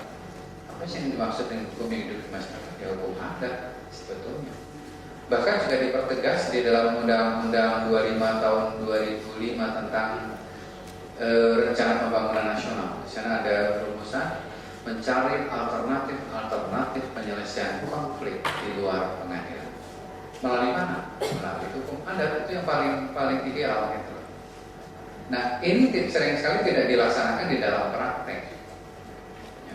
Bahkan para pelaku praktisi hukum juga tidak memahami pentingnya hukum adat. Di dunia internasional bahkan sekarang amat sangat menghargai pluralisme hukum. Hukum adat itu diakui sebagai cocok untuk bangsanya. Hukum barat cocok untuk orang barat. Dan Indonesia sering dijadikan contoh. Di Indonesia itu banyak berlaku hukum untuk kelompok masyarakat yang berbeda. Pluralisme hukum di Indonesia itu suatu keniscayaan.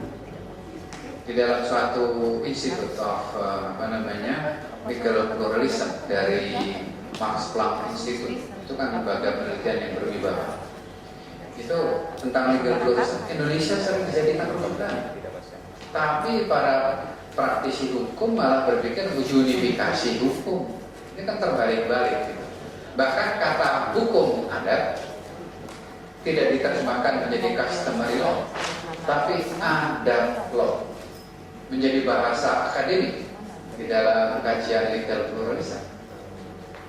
Nah, ini yang sering sekali ironis gitu. Hukum orang-orang timur dihargai, diadopsi oleh orang barat, tapi kita sendiri yang mempunyai justru mengabaikan. Sehingga pemahaman ini memang menjadi semakin penting. Dalam cultural criminology tadi kan membahas tidak hanya kejahatan sebagai kebudayaan, tapi juga hukum sebagai suatu kebudayaan. Kalau pakai rumusannya Salim, berlakunya hukum pidana Belanda ke Indonesia itu juga merupakan keadaan konflik of conduct. No, itu kriminologi budaya yang lama. Itu netral. Jadi ketika orang melanggar hukum pidana sebetulnya bukan pidana, tapi karena kerangka acuannya berbeda. Ini yang kemudian memang perlu pemahaman. Dan hakim juga perlu reformasi, tidak hanya hukumnya, tapi pendidikan hukum juga para praktisi hukum. Dan mungkin bisa merujuk kepada pandangan Durkheim ya, tentang moralitas hukum. Saya mungkin tidak tapi waktu sudah semakin mepet. Kemudian kalau newsmaking kriminologi sebetulnya membahasnya secara pertama mengkritik pemberitaan yang cenderung tidak proporsional, tidak balance, bahkan cenderung mendistorsi pemberitaan kesehatan. Itu dikritik. Yang harus dilakukan bagaimana membuat pemberitaan yang proporsional. Jadi langkah awalnya adalah mengkritik pemberitaan media yang tidak proporsional, sehingga dalam newsmaking kriminologi yang diteliti banyak seperti orang ilmu komunikasi meneliti analisa isi, bagaimana media massa mengkonstruksi pemberitaan tentang kejahatan tertentu, termasuk bagaimana korupsi diberitakan. Ya. Sering sekali tujuannya adalah hanya untuk membuat medianya laku. Dan dia menjadi corong politik. Seperti istilah tebang pilih itu kan kata para politisi. Karena ada kepentingan politik untuk mengatakan pemerintah telah gagal, pilihlah saya pada masa yang akan datang. Nah, distorsi-distorsinya tadi oleh para kriminolog harus dicermati. Jangan membuat pemerintahan yang terdistorsi untuk kepentingan macam-macam, kepentingan ekonomi agar laku, kepentingan politik untuk menggulingkan pemerintahan yang berjalan dan kemudian memperoleh kesempatan untuk mengganti.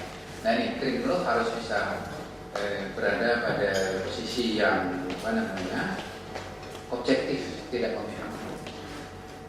Barangkali mudah-mudahan apa yang ditanyakan bisa terjawab. Kalau belum nanti silakan kita berkomunikasi melalui dunia maya dan saya rasa semuanya mempunyai alamat. Itu nanti penyelenggara bisa menyampaikan alamat. Terima kasih.